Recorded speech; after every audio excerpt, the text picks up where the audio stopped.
Hello everyone, Joshua Myers here, and today I'm going to be reviewing Rob Zombie's Halloween 2 from 2009, and yes, this is because it is the 10-year anniversary of this film.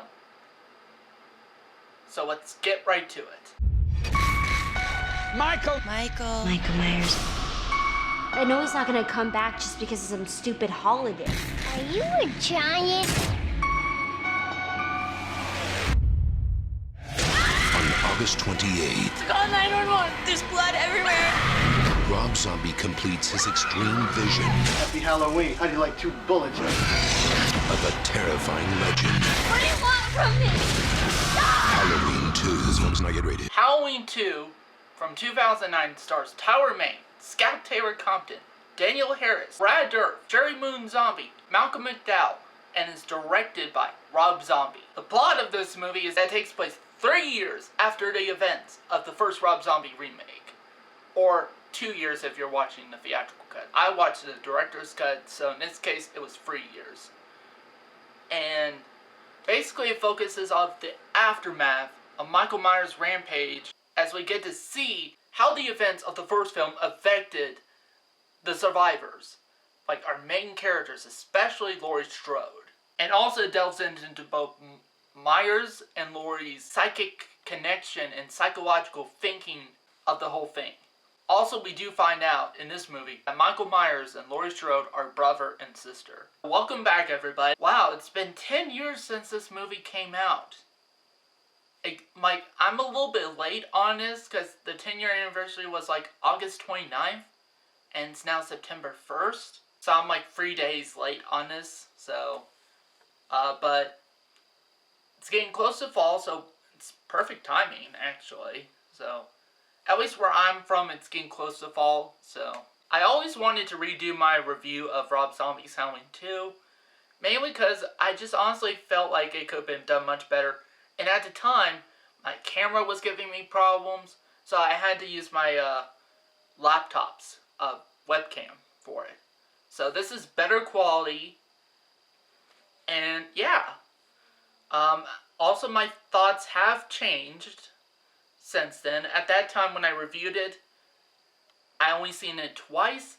This time I've seen it 5 times. This most recent time was my 5th time. I also filmed a Movie Night Madness video for it, so you could watch the film with me. So what did I like about it? Honestly, first of all, let's just say I think this film is so misunderstood. In fact, at one point, I didn't understand it. I was one of the haters of this movie. By the time I've watched it 4 times, it started to grow on me, actually. It really did. And one of the things I like about this film is the cinematography. Rob Zombie, I think, even though I could see some of his flaws in that with other avenues, I would say his cinematography is really good. I think he's a really good cinematographer. I also really like the idea of the story mainly focusing on the effects that the events in the first film have on our main characters, and how it psychologically damaged them, especially Laurie Strode in this. And that's a interesting idea. And it's something different. Something that wasn't in the original Halloween 2. I also like the opening scene. Yeah, the hospital scene in that. So, it does have the hospital sequence in it, but it turns out it is just a dream. Like a nightmare. And I'm honestly okay with that. At first, I wasn't. I was pissed off. Like a lot of people were. And now it's like, I could see where Rob Zombie was coming from this, because it's like, at this point, it was basically meant to show how much of a damaged character Laurie Strode has become at this point. Because at this point, she's having recurring nightmares, and this is how bad her nightmares have gotten. And that's really good. That's really interesting. I really like that. I also like Sheriff Brackett and Annie Brackett, portrayed by Brad Dourif and Danielle Harris.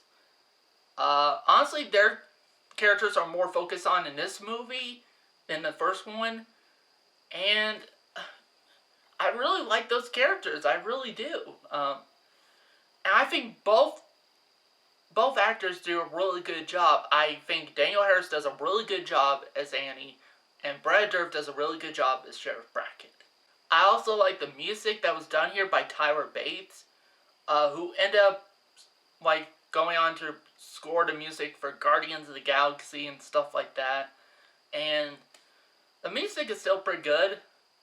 Even some of the musical tracks they bring in, like from various artists, are good too. Like Nights in White Satin, actually, that's a very like, it kind of adds the creep value of it a bit. And the only other one I like in this, like, only other song I like in this movie is near the end they played a cover version of Love Hurts that was done by Nan Vernon. That was really good. And honestly, I preferred Nan Vernon's version of Love Hurts over like what they did in the first film. Also, Tyler Mane as Michael Myers in this is still fucking awesome. He's honestly one of the better Myers actors. I may at some point do a ranking video. I may do a video where I rank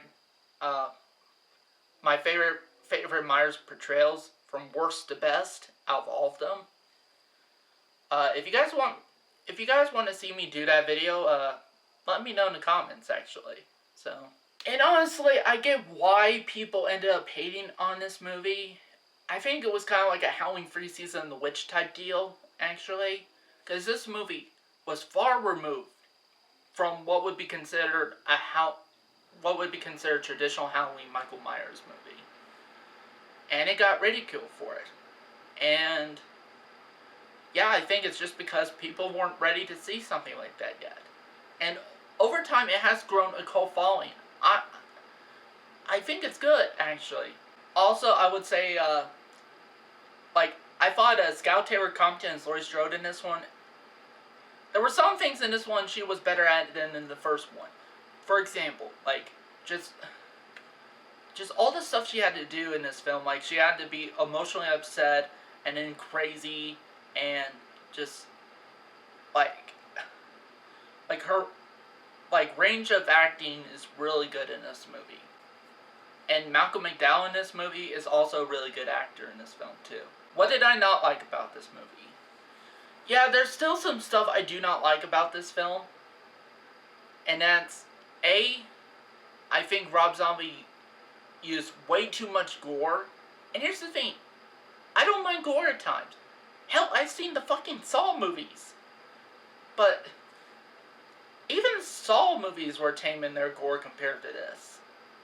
And there were times, like, because even Rob Zombie would just have it sit still on the camera of the gore shots and that, and for a long period of time, and it got to a point where I kind of felt like I wanted to throw up. Which, if you see my movie Night Madness video, you'll kind of see me starting to turn and just be like, you know, like. And this is more so of a nitpick, but I feel like Rob Zombie could have lessened the profanity in this movie. I think he could have. Now, not to say it wasn't bad or anything, like, as far as the amount he used, but I just would have preferred it to be a little bit cleaner. That's just my personal opinion, but also with the whole white horse thing, like, and I get what he was trying to do with the white horse thing. He was trying to get it to be a symbolism for mental illness and that, and I'm just like, no. I mean, I don't think Rob Zombie knows how mental illness works. And for somebody who has known people who went through mental illness, like real mental illness, that's kind of offensive to me. But at the same time, too, it's like, I understand what he was trying to do with it.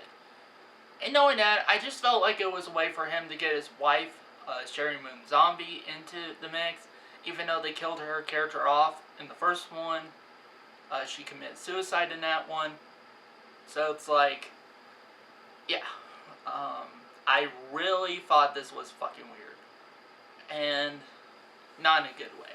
Also, the fact that, like, sometimes you would have Michael and Laurie see visions of young Michael, and they didn't got Dave Farch to come back to portray him. And I heard, like, I understand this reasoning why they did it, and that was because he ended up having a major growth spurt since the first movie. Still would have been nice just to have that bit of continuity there. But, I mean, the new actor they got, he's serviceable. Now I'm about to go into spoilers, so if you don't want to be spoiled, here's the time code for where you could skip to the end for my rating. If you don't want to do that even, then I guess just don't watch this video. So, yeah, I've been warned. I also do think the ending could have been a bit better. I mean, at least better explained through visuals and that, like seriously, was Michael's mom and, you know, his younger self, like, really there? Like, are they ghosts or something like that? Oh, I don't fucking know. And it seemed to have somewhat of an effect on Laurie and that, like, in the environment, so it's like, are they, like, is there ghosts in this universe, or is it just all in their heads? Like, that would have been a little bit, like, and he could have explained that through visuals, actually. And, yeah, so that was a bit confusing. I also didn't like how Michael talked at the end. I mean, it's not that just the fact that he talked, it's just like, the first thing he says, within 15 years of being a mute, the first thing he says within 15 years of being a mute, and he just tells Loomis and shouts, "Die!" And honestly, for me, it's like, if he was going to say something, maybe it could have been something to Laurie, like, "I love you," or something like that, since you know they're brother and sister, and that be the first thing he says to within 15 years. I think I would have been able to tolerate that a little bit better, so.